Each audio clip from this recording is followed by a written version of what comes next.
You're not pros at this. You haven't been doing this all the time. And so this is going to be a big stress on your system. So, and you can do it. I'm not trying to discourage you. I'm just saying you got to look for ways to make it bearable.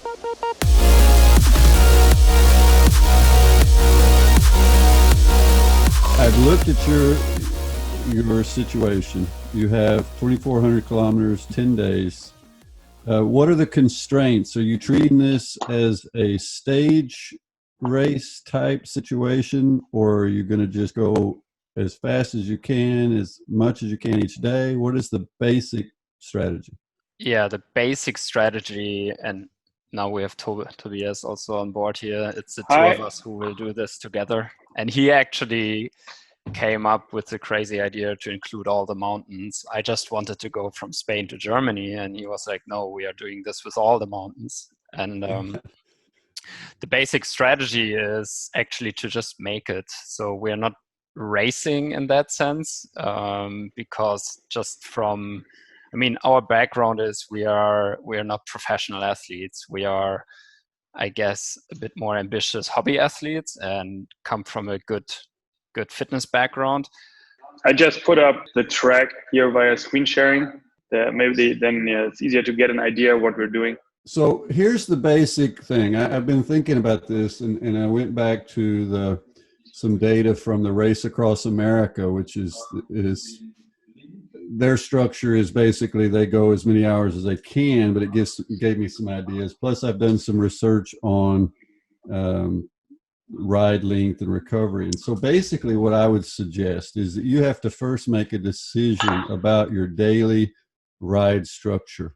One choice would be 8 to 10 hours on the bike, basically stopping when you have to, but thinking of it as a continuous ride for that number of hours and interjecting food and everything. Second strategy would be 2, 4, 4.5, 5 hour time segments, where you say start at 6 in the morning when it's coolest, you ride until 10 or 11 in the morning, then you take a break and you get some sleep, you eat, you recover, you reduce your stress hormones, and then you do that again in the late afternoon to early evening. So you have 2, 4, or 5 hour segments each day. Research basically says that will reduce your stress load if you split up that long ride into 2 pieces. The third alternative would actually be to split it up into 3 pieces. For example, 4-3-2, 4 hour morning ride, 3 hour in the middle of the day, 2 hours at the end of the day. That would give you 9 hours of riding. You would still get some rest, but they would be shorter rest breaks between the rides. And so if I were you guys, I would immediately say that either choice 2 or 3 is going to be physiologically easier on you. It will be easier for you to handle because you can get a little bit of sleep in the day. You avoid the hottest part of the day. There's a number of reasons why a 2 ride organization, I think, would be the best approach. 3 might work, but I'm afraid it ends up being so hectic that you almost don't get the enjoyment of that time because you only end up having about 2 hours between segments, if that makes sense. So that's my first input to you, is to make a decision on your basic structure of the day. For sure, I know that the second approach, 2 segments, will be less stressful. It'll allow better recovery than the first. You'll have less heart rate drift. We've actually done some research on this recently, comparing 4 versus 2 times 2. So this would be kind of that same scenario. So what do you think about that? It's a very good advice, yeah. And specifically also, we've been worried a bit about being able to fuel sufficiently. Yeah, and I think the question is also how long the pausing span would be.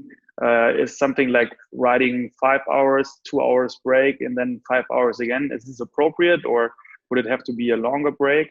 And then we would also have to see, we have to, plan logistics also for the entire ride.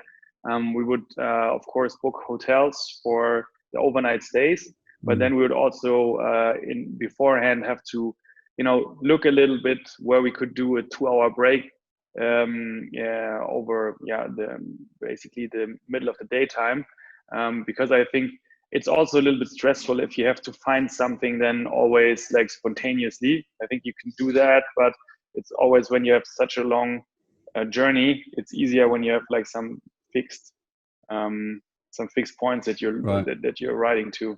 Right. So you're going to be unsupported, I assume. Meaning, yes, it's just two guys on a bike. Okay. Yeah, we're riding with these, with these bikepacking bags, saddlebag, frame bag, this kind of stuff. Yeah. So your speeds aren't going to be that high, given the weight, given the altitude change, given the fatigue. 2,400 kilometers, 10 days.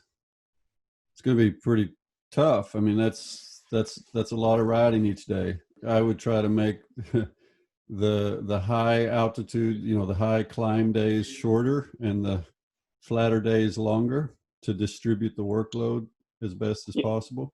Yeah, and I also looked into that in terms of vertical meters, that I tried to cut it so that it's not too extreme on one day. I think the most meters in altitude is like 5,000 something. This could have been easily more than 8,000 or so. So when I looked into it, we have like between 3,600, 5,000, 5,300 meters in vertical per day.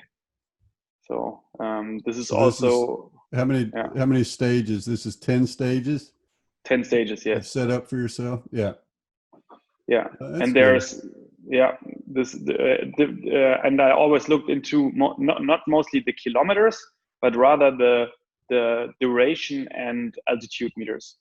This was mainly what I was looking into when I was cutting the stages. What we know is that even at a low intensity, like you were saying, 180 watts. Well, yeah, that feels. I can ride 180 watts at a heart rate of about 92. But if I keep doing it long enough, then my heart rate starts going up, and I can guarantee you that when that's happening, my cortisol, stress hormones are going up. There's basically it's showing a stress response, and if you get that every day, or you will anyway, but you want to try to reduce that a bit, that stress, and I think the best way to do it is to split 10 hours of riding up into two chunks, two pieces. Okay. It doesn't mean it's going to be easy, but it just means it'll be more bearable, more survivable. And then especially over the course of several days, when let's say day 7, 8, is this when the effects really kicks in then, or?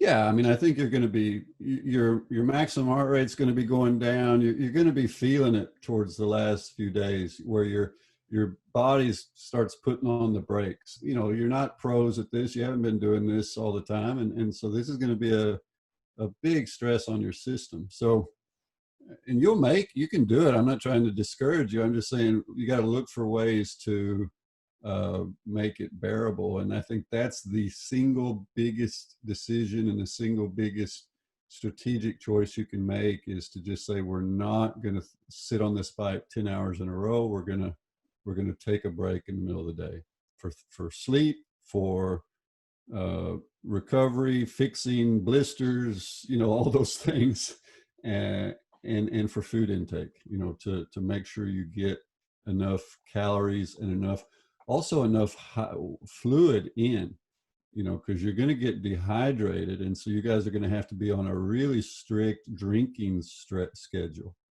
Okay. Because if you lose, let's say you weigh 70 kilos and you lose, a couple of liters, a couple of kilos during a ride, that's going to have an impact. You're going to be getting more heart rate drift, more stress, and so forth. So you almost have to what I found, one time I helped two guys row across the Atlantic Ocean in a boat. So they were on the water for over 60 days. And the first 2 weeks, they just were losing weight continuously. They were not, because they didn't have an appetite. They were tired. They were in the waves and everything. So I just told them, all right, you're going to have to eat on a schedule. And so that's what they did, is basically you just put them on an eating schedule. And you guys are going to have to basically do that the same. You're going to have a drinking schedule and an eating schedule, and you just do it, because you may not feel thirsty. You may be too tired to even think about that. So you just have to use the schedule to make sure you're getting food and water, food and electrolytes in. Yeah, we were also thinking about taking a lot of calories in via the fluid. So yeah, sure, a lot of absolutely calorie powder. And you've got, so this basically means that you're not carrying anything with you from the start. You're not supported. So you need to also think about, if you're going to have gels or electrolyte drinks or whatever, where are you going to get those along the way? We were thinking about basically, concentrated powders, and don't use them at the start, or just distribute them over the course of the days that we take them with us at the start, and we at least know that we have 1 or 2 per day that we can tap into if we don't come across a gas station, a restaurant, or something where we can get sufficient carbs in, or because on some of these mountain passages or climbs, we don't know yet if there's going to be access to good quality carbs or easily digestible carbs right away when we need them. So to have that as a kind of security fallback, that's probably something we will have in our back loader or mid loader on the bike. And I don't know, maybe in terms of preparation, we can check if there's a few bike stores on the way where we know they have some energy powders that we can fuel up on. I mean, we are coming through some of the classic Tour de France villages, so I'm sure there will be some shops of them will carry power gels or something like that, where we can maybe restock on these isotonic powders or energy powders. I tell you, that's for sure what I would do, is I would try to have a plan for pit stops where you know that these are on the path, that you're going to hit them during opening hours. At least you're going to hit most of them during opening hours. And because every kilo you have to carry with you is being multiplied times hours, so you got to really think about that. Is 5 kilos worth of powders that you're carrying along the damn ride. That is it won't be fun. Yeah, that you're going to be cursing every kilo when you're going up the hill.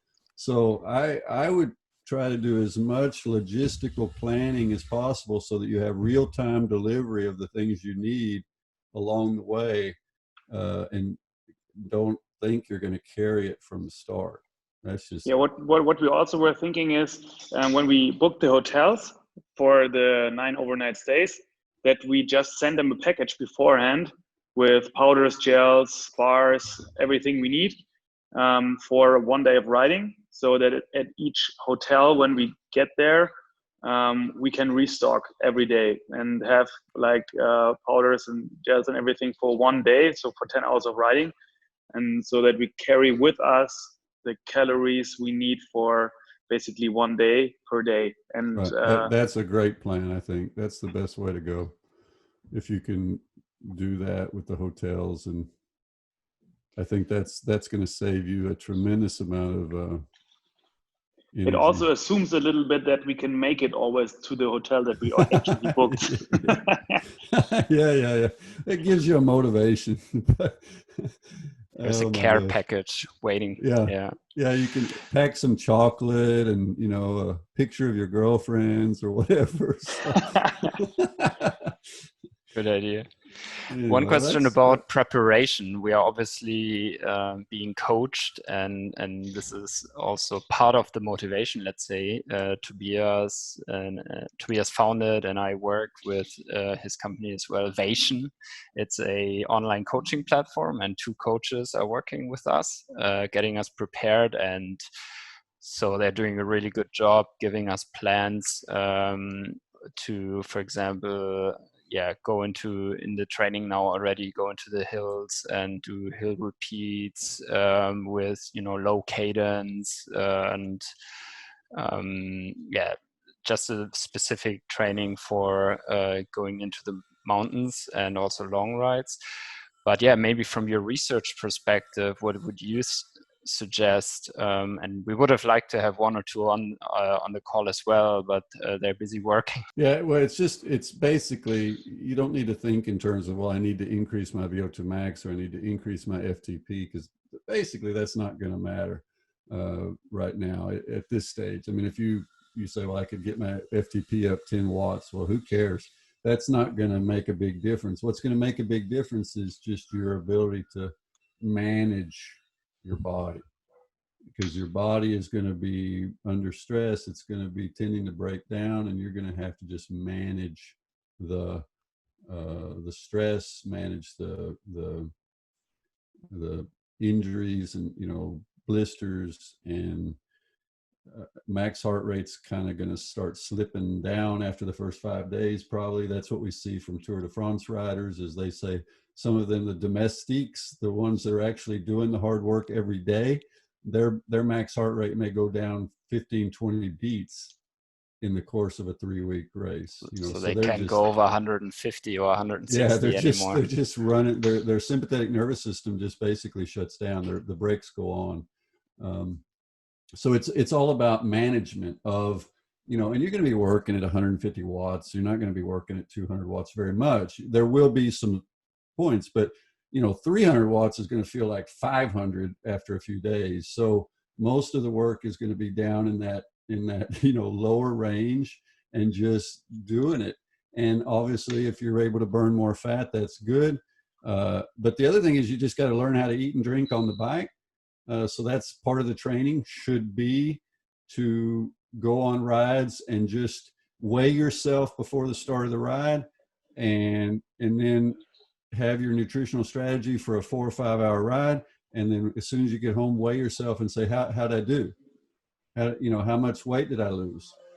And if it's more than a kilo, then you didn't do very well. It's all about body maintenance. It's about eating before you're hungry. It's about drinking before you're really thirsty, because the signals from your brain will not keep up with your body's needs. That's one of the things you'll see, is that it just, because of fatigue and so forth, you lose appetite a little bit. You lose, so keep that in mind. And I got to be honest, I'm a believer in that. I never, if I'm coaching someone, I say, look, you're never going to do in a race what you haven't ever done in training. There's no magic that's going to happen suddenly and you're going to be able to do in a race, or in this case, this big event, something you haven't even approached in training. So if I were you guys, once you decide on the basic load structure for each day, then I would have it as a goal to, one of the final peak preparations for this would be a weekend simulation, where you would do 2 days that basically reproduce this strategy and give it a test drive.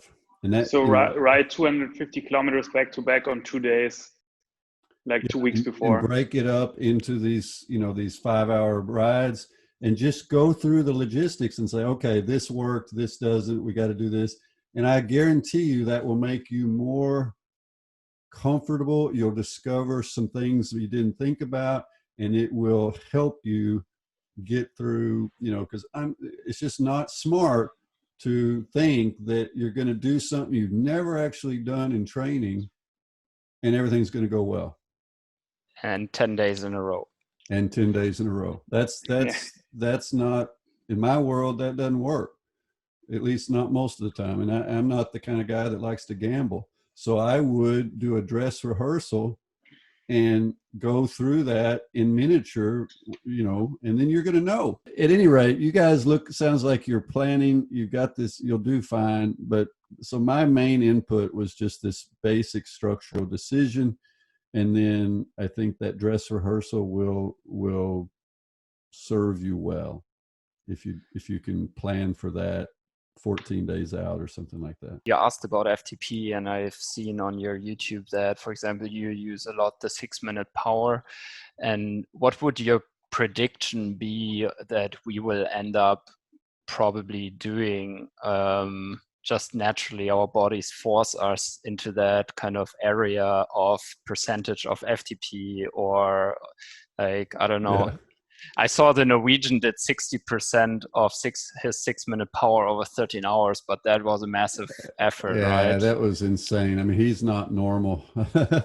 That's what was it, a 69 kilo guy that held 250 watts for 13 hours. I mean, that's pretty crazy. Without the heart rate drift, I saw that. Yeah, wow. I mean, so that's not normal, and you really can't use him as a reference.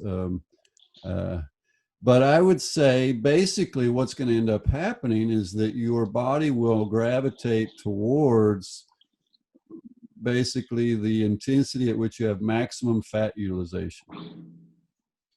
And that's at least what they tend to say is that's around 65% of VO2 max, 60%, let's say.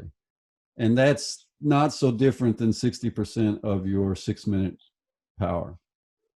Generally. So I would guess, or if you're using your 60-minute power FTP, you're going to end up at 75% of that or something. It's not going to be higher.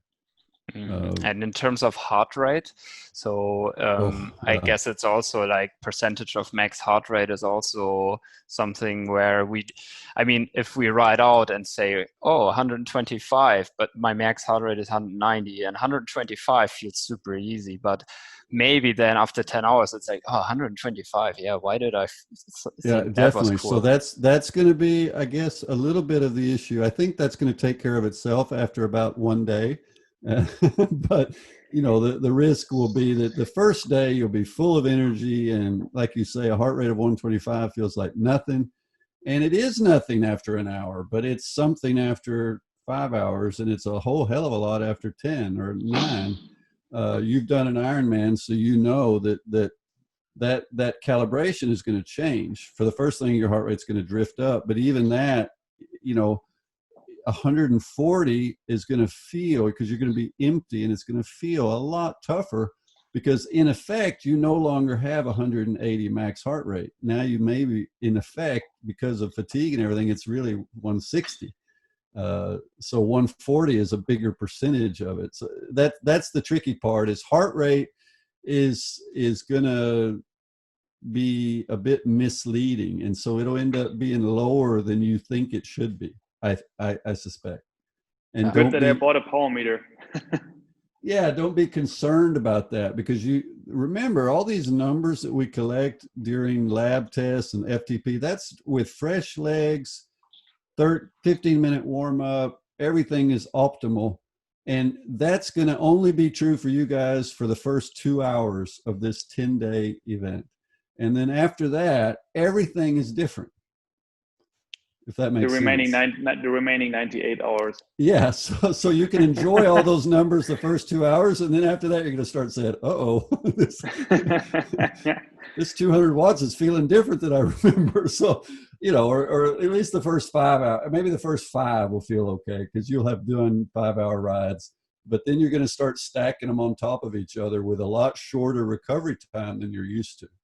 Well, I tell you what would be really cool is if you manage to collect all this data. You're going to have ride files. The challenge will be, I guess, to have to keep battery power going, so that you can get full. If you can get full heart rate and power files for each day, that'd be great. It'd be awesome, and then you can send it to me, and then we'll look at all of it when you're all done. And if you Yeah. have a Yep. good idea of your maximum heart rate at the start, and that you can get, be able to make some estimates of what's going on. I don't think you're ever going to want to try to be going to max heart rate during this whole thing, but you might try to do some kind of test a few days after. We can do a Anyways. test on the last day to figure out where max heart rate has come down to. And just the very last hill that we encounter, we do an all out just to find out where's our max heart rate right now. That'd be fun. Yeah. For Dr. Seiler's science. And then we'll For make science. we'll make a video of the whole thing, and that would be cool.